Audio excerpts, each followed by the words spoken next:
we've got a great guest with us today, and it's an interesting topic.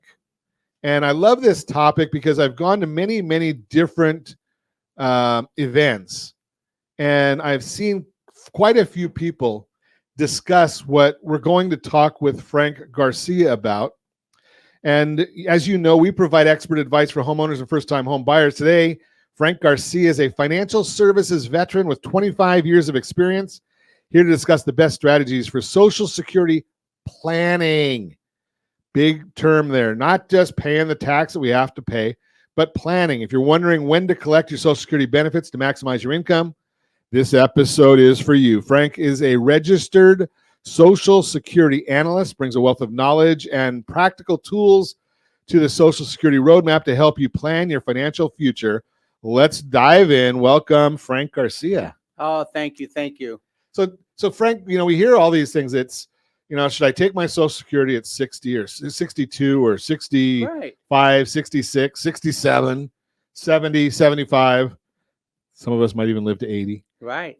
So is it just a matter of what do I want to do, or is there mathematics and science behind what people should do? Well, that's a good question. And there is mathematics and science behind that. And that's what we do, myself, as a registered Social Security analyst. We take your information from ssa.gov and we put it into our programs. And then from our experience, we run and do an analysis for you, which we call a roadmap.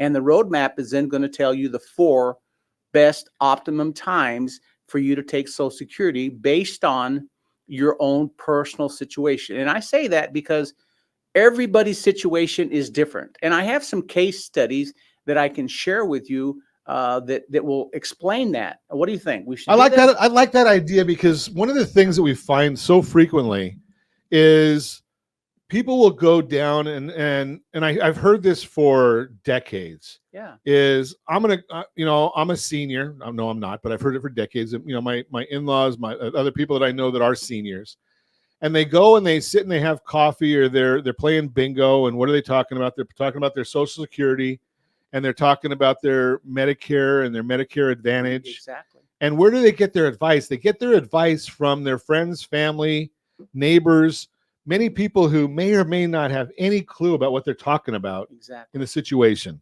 So I'm glad you brought us a couple of real life, real time examples. Sure.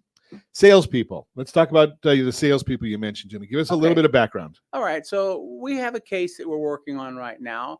Husband and wife, in their the spouse is in the early 60s, and the husband is in the mid 60s.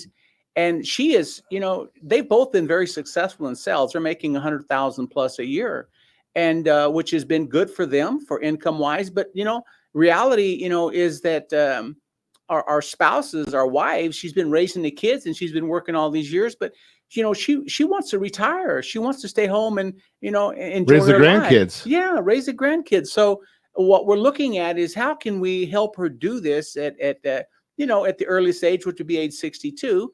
And then how could we help the husband who's going to continue to work and make good income? How can we help him to weave into or move into when he needs to be? So let's talk about that just for a minute. And that situation is this. Keep in mind, if she pulls that trigger and goes to taking Social Security at age 62, right, she will have to literally completely stop working full time and maybe only work part-time if she does, because anything that she makes over $22,320 in a year after she starts taking her Social Security at age 62 they're going to take $1 for every $2 she makes. So that's going to destroy it. So she can't make any more than that, right? And also now keep in mind, at age 62, she's going to get only 70% of what she should have received at full retirement age. But that's okay. She's in a good position to do that. So she didn't realize that. So that's what we're working with her to better understand. Now, keeping that in mind, now we're talking about her husband. Wait, go back before you go too far there, Frank.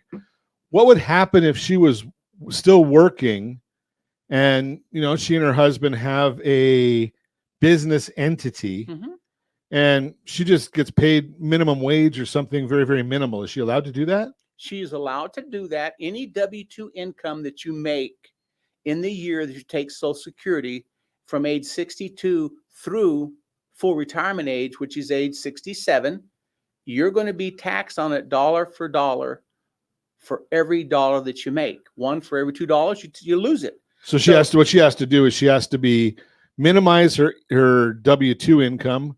Yes. And maximize either if she wanted to distributions or yes, interest income, dividend income, things like correct. That's rental income. Rentals, okay. That's that type of stuff. So she can still have all that kind of income, which they do have some rental properties. So that's a plan and idea. Now the husband will continue to work, and he'll continue to work full time, making good money until he hits age 67, which is full retirement age. And then at that point, he can trigger his income at full retirement age, and it doesn't matter how much he makes, he'll get full retirement benefit. Ah, okay. So that's, if he waits till 67, he can take, if what's the maximum right now? The maximum is like 260,000 approximately that you're going to be taxed on for Social Security. No. I mean, as far as the maximum benefit, I'm sorry. Oh, the maximum benefit is about 3,900. Yeah. So he could collect that full 3,900. Yes. If he waits till 67, regardless of how much he's earning. That's correct. And he's still paying into Social Security at that time too, right? That's correct. If he's working. Yeah, because his income he gets it by W-2 income, not to count his other income that he has from rental properties and stuff. Yeah. So the bottom line there is, how many people really know these things? Do you really understand? I mean, I thought, well, so I'm 62. If I'm 62, I might as well just start taking mine because I'm going to die at 72, probably. I don't know. None of us really do. Well, actually, the big man is the only one that really knows when our time is up. But the bottom line here is you got to get some guidance from somebody that really understands these things. And I'll share with you. I've gone to probably 10 seminars on Social Security. And every time I go, I learn something new. How many have you been to? How many of you listened to where people are really getting into it, that really understand the process completely? Continue our conversation. We are chatting with Frank Garcia today. It's story time on Ron Siegel Radio. I got another story for you in the Borrow Smart segment today also. But let's talk about grave situations. Not that kind of grave, but legitimately grave. As we get older and older, I mean, it's amazing right now. When was the last time you went on a full 24-hour news cycle and didn't hear about somebody dying? I mean, it's just crazy right now. It's unbelievable how many people are dying. But, when a spouse dies, especially if they're the breadwinner, it can be a very stressful time. But maybe there is a benefit, maybe there's not, in getting a survivor benefit. Should you take one? I'm gonna guess, Frank. You're gonna tell me it depends. It really depends on the situation. Yes. So let's hear about this one. This story time. Okay. Yeah. So currently working with a individual that was referred to me, and she is in her mid-60s. She lost her spouse end of last year. And he was a high income earner, and she has been a high income earner pretty much their whole marriage. So they do have money. They do have nice Social Security income that they will be receiving. Well, what happened was he has the deceased spouse did not start taking Social Security prior to passing late last year. So immediately when I met with her the first time, she says, well, I'm going to start collecting that that survivorship benefit that I'm supposed to be able to get. And I said, okay, that sounds like an idea. Let's revisit this and talk about the yes and the no's and the whys and why you should or you shouldn't. So make a long story short, reviewing her situation and reviewing the issues that we've got going on with that, basically she could take the survivorship benefit, but because she's taking it before her full retirement age, which is be 67, she basically would pay, a penalty and only receive 80% of it. But what about the 80%, Frank? Well, okay, that's a great question. Her income exceeds significantly the amount that she could earn. and that's only $22,320 by W-2 income. So every dollar that she would receive over that, she would pay $1 for every $2. So that would be significantly greater than the survivorship benefit. So do you have a solution? That's a huge problem, right, Frank? Yeah. So wait, back up, Frank. Yeah. So if she takes the benefit, Yes. and let's just say for round numbers, I don't care what the number is. She was going to get $3,000 a month. Now she's going to get. Let's just say it was 50% of whatever his was. Okay, right? so Whatever let's call his it full retirement. 1,500. There you go. That's a good Okay. number. So now, for every $2 she makes, she loses $1. For every dollar she makes, she loses $2. Every dollar, every $1 to $2 she makes, she loses $1 of the dollar amount that she earns W-2 income over $22,320. So if she's earning $60,000 a year, she's going to lose all of that $1,500. Exactly. She gets zero. She gets zero. Okay, what's the solution then, Frank? Well, there's a great solution. You want to tell me? I'm going to give them the solution. I want to hear. Okay. I want to hear this solution. Okay. Here's the solution. Now, this may not be for you. This is this particular solution. Right. If you want your solution, well, you got to call Frank. We'll help you with it. Let's talk about what's So the solution is this: you do not take the survivorship benefit till you wait till full retirement age, which is age 67, and then you start taking the survivorship benefit. And you have no penalties. You can make as much money as you want to make, and you'll get the survivorship benefit with no issues. And you don't take your own personal full retirement benefit. You let it grow 8% each year to age 70. Then when you hit age 70, you stop taking your survivorship benefit and you take your own full retirement benefit at age 70, and it's grown by 24%. It's a win-win situation. So I'm only going to, in that scenario, I only get to collect, or this lady only gets to collect the survivor benefit for 3 years. That's correct. Okay. So. But that's 3 years of income that, you wouldn't get unless you knew how to do it. Right. Because otherwise you'd give it all back. So if she started taking it at 62, she's going to lose it for 5 years through taxes. Right. Through that. Sure. But she'd still get the other 3 years anyway, too, as well, right? That's correct. So there's no real benefit to her in taking it earlier. There's no benefit. And again, the whole idea here is you got to talk to somebody who understands these things. Otherwise, you're in real trouble and you're going to get nowhere. Continuing our conversation, Frank Garcia is with us. He is a Social Security guru. He's got the fancy letters and stuff that go after his name. But I just say Social Security guru. He went and got all the training and passed the test, and he's the smart guy now and understands how Social Security works. But I heard this, Frank. I go down to Balboa and I walk, and I was talking to a financial advisor down there about a month or so ago, and he's sharing. In that area, you've got a lot of seasoned individuals. Right. I refer to seasoned. As I get older and older, I don't say old people anymore. It's seasoned. So. And he had somebody that was just similar to what you were talking about before the broadcast.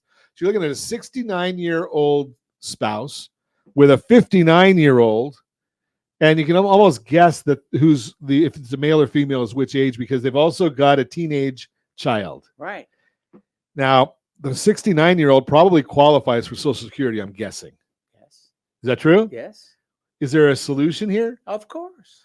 Okay, let's talk about it. Tell me the story. I like story time with Frank. Yeah. Well, the stuff that we're talking about here is like Ron said. I did all the studies, 4-hour exam. Oh, it was amazing. It was work. It was hard. And now I'm a registered Social Security analyst. And this is great because I get to help people with these types of questions. So the situation that exists here is I was referred to this individual that he thought maybe he had some Social Security income that he could receive, but he wasn't sure how it would affect him based on his income. So make a long story short, they have a 16-year-old son. 16-year-old son, he could have been collecting dependent benefit for the son plus Social Security benefit for himself since full retirement age, which was 67. But he didn't know that. So he said, what do I do? Can I get it? It's going to affect me. I said, well, you're past full retirement age, so it's not going to affect your income that you're earning. And guess what? Why don't we do the retro earn back for the past 6 months and get that income that you could have received from Social Security and for what your dependent child could have received. And then you'll have another year to collect dependent benefit when he graduates high school next year. You're brilliant, he said. I said, no, I'm not brilliant. I said, I just, I applied the rules and applied the concepts and took your case, and now we have a solution. Oh, he is so excited. So that's one option that you can look at. And that happens a lot because, he must. I hope he's taking you to dinner at least, because he's getting what. Actually, he's referred business to me. I have several people I'm working $3,000-$4,000 a month he's getting, right? Oh, Probably for exactly. Just because he spoke to you.